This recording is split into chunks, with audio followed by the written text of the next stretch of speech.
আমি শরীর মন কিছুই নই, আমি ব্রহ্ম।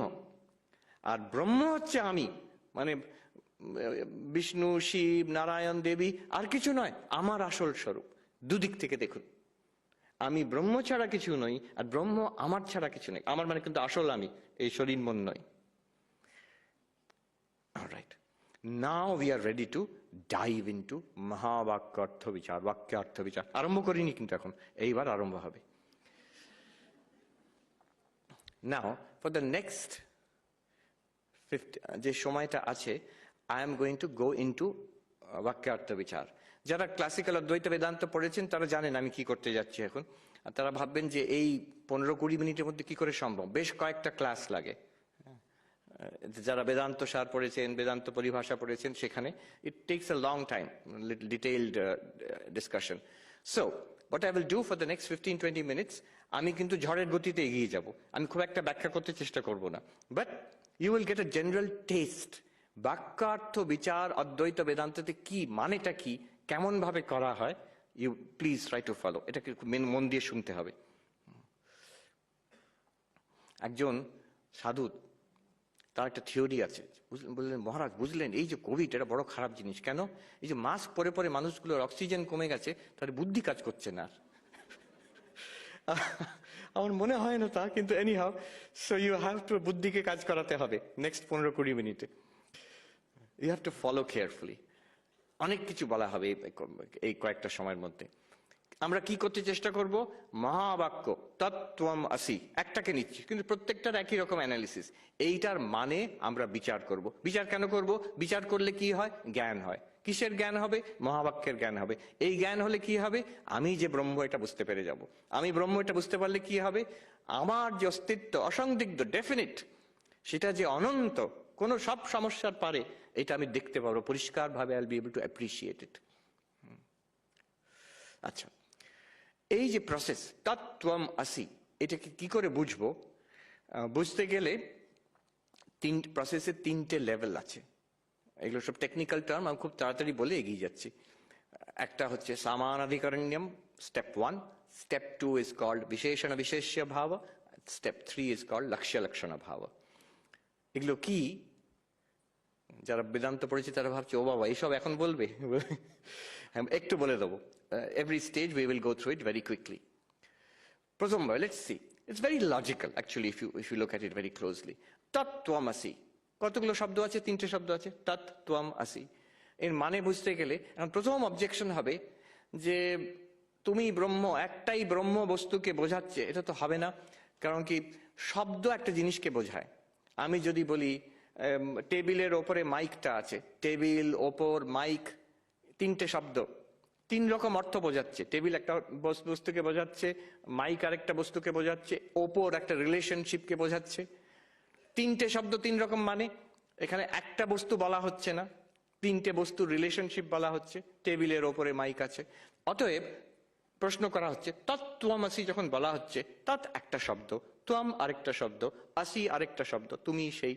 এখন এটা কি করে এক বস্তু হবে? অধিকরণ মানে অনেকগুলো শব্দ, শব্দের মানেটা কি? প্রত্যেক শব্দের একটা আলাদা অর্থ হয়। যখনই অনেকগুলো শব্দ হবে, তাহলে অনেকগুলো অর্থ আছে। অনেকগুলো অর্থ আছে, তার মানে অদ্বৈত কি করে হবে? এক বস্তু কি করে হবে? এই অবজেকশনটা বুঝতে পারছেন? তো অবজেকশন, এই টেবিলের উপরে মাইক আছে, এইরকম সেন্টেন্স। তত্ত্বমসি মানে অনেকগুলো বস্তু, একটা ভগবান আছে, একটা জীব আছে, এইরকম। তার এর মানেটা কি হতে পারে? দ্বৈতবাদীরা মানে করে তদ অধীনত্বমসি, তিনি আছেন, তার অধীনে তুমি, তুমি তার দাস। হনুমান যেমন বলেছিলেন, দেহ বুদ্ধিয়া দাসোহম। রামচন্দ্র জিজ্ঞেস করছেন, তুমি আমার বিষয় কি, তোমার ধারণা কি? বলছেন, আপনি প্রভু, আমি দাস। দেহ বুদ্ধিয়া দাসোহম। তত্ত্বমসি মানে কিন্তু তাই, তদ অধীনত্বমসি, তার অধীনে, ঈশ্বরের অধীনে তুমি আছো, তুমি তার দাস, তুমি তার সন্তান। এটাই হোক। কেন? গ্রামাটিক্যাল রিজন, যে অনেকগুলো শব্দ থাকলে অনেকগুলো অর্থ হবে, কাজে এক হতে পারে না। তুমি ঈশ্বর, এই অর্থ কখনই হতে পারে না। সেখানে আমাদের মানে অদ্বৈত বেদান্তের বক্তব্য হচ্ছে, না, কোনো কোনো কেসে অনেকগুলো শব্দ থাকলেও একটা বস্তু নির্দেশ করা হয়। আমরা উই চ্যান্ট স্থাপকায় চ ধর্মস্য সর্বধর্মস্বরূপিণে অবতার বরিষ্ঠায় রামকৃষ্ণায় তে নমঃ। কতগুলো শব্দ, অনেকগুলো শব্দ। স্থাপকায় চ ধর্মস্য, একজনকে বোঝানো হচ্ছে যিনি ধর্ম স্থাপনা করেছেন। সর্বধর্ম স্বরূপিণে, যিনি সর্বধর্মের স্বরূপ, আরেকটা দ্বিতীয়। অবতার বরিষ্ঠ তৃতীয়, রামকৃষ্ণ চতুর্থ। তাহলে কি চারজনকে বোঝানো হলো? একজনকেই। চারটে টার্ম ইউজ করা হয়েছে, কিন্তু ইট পয়েন্টস টু সেম থিং। শুধু চারটে কেন, বিষ্ণু সহস্র নাম, বিশ্বং বিষ্ণু বষটকার ভূত ভব্য ভবৎ প্রভু, এতগুলো হাজারটা নাম বলে দেওয়া হলো, কিন্তু বস্তু একটা। এখন আমাদের যে দাবি হচ্ছে এই তত্ত্বম আসি এক বস্তুকে নির্দেশ করছে। কোন বস্তুকে নির্দেশ করছে? এক সচ্চিদানন্দ বস্তু আছে, সেই তৎ আর সেই ত্বম, দুটোই এক বস্তুকে নির্দেশ করছে। আমার খুব মনে আছে একজন সুফি মুসলমান যে ফকির, তিনি বলছেন, when I searched for Allah, translation, I found myself. When I searched for myself, I found Allah. এই সুন্দর মহাবাক্য। আমি ভগবানের যখন খোঁজ করলাম, আমি নিজেকে খুঁজে পেলাম। আমি নিজের খোঁজ করতে গিয়ে আল্লাহকে, ভগবানকে খুঁজে পেলাম। ইটস সেম থিং, মহাবাক্য। তত্ত্বমসি, it points to same thing. Meister Eckhart, খুব নাম করা জার্মান মিস্টিক ছিলেন 600 বছর আগে, তিনি লিখছেন, Christian, the ground of my soul is the ground of God. আমার আত্মার যে রিয়ালিটি আর ভগবানের যা reality is the same reality. তত্ত্বমসি এক বস্তুকে নির্দেশ করছে। কিভাবে নির্দেশ করছে? হাউ ইজ ইট পসিবল যে দুটো শব্দ একটাকে নির্দেশ করছে? What is the relationship between তৎ অ্যান্ড ত্বম? তুমি জীব, তিনি ঈশ্বর, তার মধ্যে রিলেশন কি? এবার আমরা যাচ্ছি সেকেন্ড স্টেজ। এই প্রথম স্টেজকে বলা হয় সামান অধিকরণ্যম, একটাই অধিকরণ। তৎ মানে ওইটাই, ত্বম মানে ওইটাই। এবার কি রিলেশনশিপ, বিশেষণ বিশেষ্য ভাব কি করে হয়? দ্বিতীয় স্টেজে যাচ্ছি আমরা। যেমন কেউ যদি বলে লাল ফুল, লাল ফুল মানে, লাল মানে এখানে কি, মানে লাল কাপড় নয়, লাল কালি নয়, লাল গাড়ি নয়, লাল ফুলটাকেই বোঝাচ্ছে। যখন আমি বলি লাল ফুল, লাল শব্দটা অন্য অন্য কোনো বস্তুতে না গিয়ে ওই ফুলেই যাচ্ছে। আর ফুল যখন বলছি তখন আমি অন্য অন্য, যেমন আচ্ছা লাল আর ফুল যদি একসঙ্গে করে এইভাবে করা যেতে পারে। যখন লাল ফুল বলছি তার মানে আমি বোঝাতে চাইছি নীল ফুল নয়, সাদা ফুল নয়, গোলাপি ফুল নয়, লাল ফুল শুধু। ফুল শব্দ যখন আমি বলছি তার মানে লাল গাড়ি নয়, লাল বাতি নয়, লাল কাপড় নয়, শুধু ফুলটাকে বোঝাচ্ছি। দুটো যখন একসঙ্গে নিয়ে এলাম, ওই একটা বস্তুকেই নির্দেশ করে। এটাকে বলে ওই অ্যাডজেক্টিভাল রিলেশনশিপ। এটা কি করে? একে টেকনিক্যালি বলে ইতর ব্যবর্তক, মানে অন্য জিনিসকে বাদ দিয়ে দেয়। দুটো জিনিস একসঙ্গে আনলে but it helps to distinguish this entity from everything else. এটাই হচ্ছে বিশেষণের কাজ। লাল ফুল তার মানে সে লাল গাড়ি নয়, লাল বাতি নয়, লাল কাপড় নয়, লাল ফুল শুধু। আর ফুলটা কেমন? লাল মানে সাদা ফুল নয়, গোলাপি ফুল নয়, নীল ফুল নয়, লাল ফুলই। এই রকম ভাবে তৎ আত্মামের রিলেশনশিপ। তুমি ব্রহ্ম, তুমি শরীর ন, মন ন, আর কিছু ন, ব্রহ্ম। আর ব্রহ্ম অন্য বস্তু কিছু নয়, শিব নয়, বিষ্ণু নয়, নারায়ণ নয়, তুমি। এই দুটোকে একসঙ্গে, বিশেষণ বিশেষ্য ভাব। আমি খুব তাড়াতাড়ি এগিয়ে যাচ্ছি। এবার বিশেষণ বিশেষ্য ভাব তাহলে কি এইরকম যে একটা ব্রহ্ম আছে, তার বিশেষণ হচ্ছে তুমি? যেমন একটা ফুল আছে, তার রংটা হচ্ছে লাল। ব্রহ্ম আছে, তার একটা কোয়ালিটি হচ্ছে তুমি, একটা বিশেষণ। এখানে হচ্ছে বিশিষ্টাদ্বৈতবাদ, যে তারা বলছেন হ্যাঁ ব্রহ্ম হচ্ছে একটা হোল আর তার পার্ট তুমি, অংশ অংশী, শেষ শেষী ভাব। যেমন আমার শরীর, শরীরের হাতটাও আমি, পাটাও আমি, পেটটাও আমি, মাথাটাও আমি, কিন্তু হাত আর পা আর পেট কিন্তু এক নয়। They are parts of the whole body. They belong to the body, but they are parts of an organic whole. ওইভাবে কি? তাহলে তত্ত্বমসি মানে তিনি সবকিছু হয়েছেন, তার একটা আমি অংশ। এটা বিশিষ্ট, এটা যদি আমরা হ্যাঁ করে দিই, ইফ উই এগ্রি, তাহলে বিশিষ্ট অদ্বৈতবাদ হয়ে যাবে। অদ্বৈতবাদ কিন্তু ওই কথা বলছে না। অদ্বৈতবাদ বলছে না যে একটা সমগ্র টোটালিটি আছে, তার একটা ক্ষুদ্র পার্ট আমি ন। সেখানে আমরা বলছি না, আরো গভীরে যেতে হবে। তুমি আর ব্রহ্ম একেবারে এক। হনুমানকে জিজ্ঞেস করা হয়েছিল, রামচন্দ্র বলছেন তুমি কি ভাবো আমার বিষয়? প্রথমে তিনি বললেন দেহ বুদ্ধিয়া দাসোহম, আমি হনুমান দেহ এই দিক থেকে দেখতে গেলে আমি দাস, তুমি আমার প্রভু। জীব বুদ্ধিয়া ত্বদংশকা, আমি জীব রূপে তুমি সম্পূর্ণ, তোমার একটা ক্ষুদ্র অংশ আমি। আরেকটু এগিয়ে গেলেন, কিন্তু দাস আর প্রভুর মধ্যে তফাৎ আছে। দাস কিন্তু প্রভুর একটা অঙ্গ নয়, কিন্তু জীব হচ্ছেন ঈশ্বরের অঙ্গ, part, tiny part of god. It's a hire idea, it's a more intimate, closure idea. অদ্বৈত বলছে আরো এগিয়ে যেতে হবে, এখানেও শেষ কথা নয়, একেবারে এক। You are nothing but God and God is nothing but you. ওর ছাড়া কোনো শালা ভগবান নেই, তোর ছাড়া কোনো শালা ভগবান নেই, ওই এক কথা। তার জন্য we go to the third stage, সেখানে লক্ষ্য লক্ষণ ভাব। তৎ আত্মম, কি করে এক, একেবারে এক হতে হবে। কি করে হবে? অসুবিধে কি? অসুবিধে, বিরাট অসুবিধে আছে। ঈশ্বর তিনি সর্বব্যাপী, তিনি সর্বশক্তিমান, তিনি সাকার নিরাকার দুই। আর আমি তার তুলনায়, আমি তো অল্পব্যাপী, এইটুকু।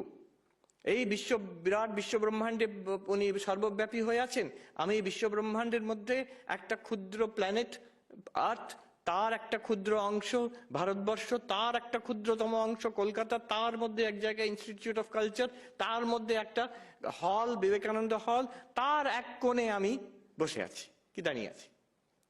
তা আমি তো অল্পব্যাপী, তিনি সর্বব্যাপী, কি করে এক হবে? তিনি সর্বশক্তিমান, আমার শক্তি তো ওই সীমিত। একদিন খেতে না পেলে সব শেষ হয়ে গেল, শুয়ে পড়তে হবে, কোভিড হয়ে গেলে শুয়ে পড়তে হবে। আমার তো ক্ষমতা অতি সীমিত। যে সর্বশক্তিমান আর যে অল্প শক্তিমান, যে সর্বব্যাপী যে অল্পব্যাপী, কি করে এক হবে? Logically impossible. শঙ্করাচার্য নিজেই বলছেন সমুদ্রের ঢেউ হয়, ঢেউর সমুদ্র হয় না। সমুদ্রের মধ্যে অনেক ঢেউ আছে, ঢেউটা সমুদ্রের। ঢেউ যদি বলি সমগ্র সমুদ্রটা আমার, এটা তো পাগল। একজন সাধু ছিলেন এক সময়, অনেক আগে, খুব বিখ্যাত ছিলেন, রামদাস বলে। ইদানিং একজন রামদাস ছিলেন সাহেব, উনি মারা গেছেন, তার কথা বলছি না, তারও আগে রামদাস। তার ভাইয়ের একটু মস্তিষ্ক গোলমাল হয়েছিল, তার পাগলাগারদে আছেন। তো রামদাস গেছেন তার ভাইকে দেখতে। তার ভাই কমপ্লেন করছেন, দাদা তুমি বলো অহম কি শিবোহম, আর সবাই তোমাকে প্রণাম করে। আমি বললাম আমি শিব, আমাকে এখানে পাগলাগারদে ঢুকিয়ে দিলে আনফেয়ার। তখন রামদাস বলছেন যে ভাই, আমি যখন বলি শিবোহম, আমি বলি যে সবাই আমরা শিব, এক শিব বস্তু আছে, আমরা সবাই তাই। তুমি যখন বলছো শিবোহম মানে আমি শিব, এসো আমাকে সবাই পুজো করো, পাগল বলবেই লোকে তখন। জীব কখনো ঈশ্বর হয় না, ঢেউটা কখনো সমুদ্র হয় না, তা কি করে এক হবে? এইবার দেখতে হবে, তৃতীয় লেভেলে যাচ্ছি আমরা, এটা বলছে লক্ষ্য লক্ষণ ভাব, থার্ড ফাইনাল স্টেজ। তিনটে ভাবে আমরা গেছি। টেকনিক্যাল নামগুলো হচ্ছে সমানাধিকরণ্যম, অনেকগুলো শব্দ একটা জিনিসকে বোঝাচ্ছে। দ্বিতীয় হচ্ছে বিশেষণ বিশেষ্য ভাব, তৃতীয় হচ্ছে লক্ষ্য লক্ষণ ভাব। খুব তাড়াতাড়ি বলে দিচ্ছি। তৎ আর ত্বম কি করে এক হয়? একরকম আছে জহদ লক্ষণা, মানে এটা কি বলছে, দুটো জিনিস এক করতে গিয়ে আমরা তার একটা implied meaning, not a direct meaning, implied meaning. যেমন কেউ বলে, স্বামী বিবেকানন্দ এক জায়গায় লিখছেন, চিঠি লিখছেন, ওনার হাতে লেখা চিঠি, অ্যাড্রেসের উপরে লেখা আছে Belur on Ganges, Belur on Ganges, চিঠির উপরে অ্যাড্রেস দেওয়া আছে, মানে বেলুর মঠ। আমরা বুঝি তার মানে কি, বুঝি। আমার কেউ বলে না যে বেলুর অন গ্যাঞ্জেস মানে কি বেলুর মঠটা গঙ্গার উপরে ভাসছে, না। যে ইংরেজি জানে সে বোঝে গঙ্গার তীরে বেলুর মঠ, এটাই বোঝাতে চাইছে। স্ট্র্যাটফোর্ড অন এভন, এভন নদীর তীরে শেক্সপিয়ারের বাড়ি যেখানে আছে স্ট্র্যাটফোর্ড।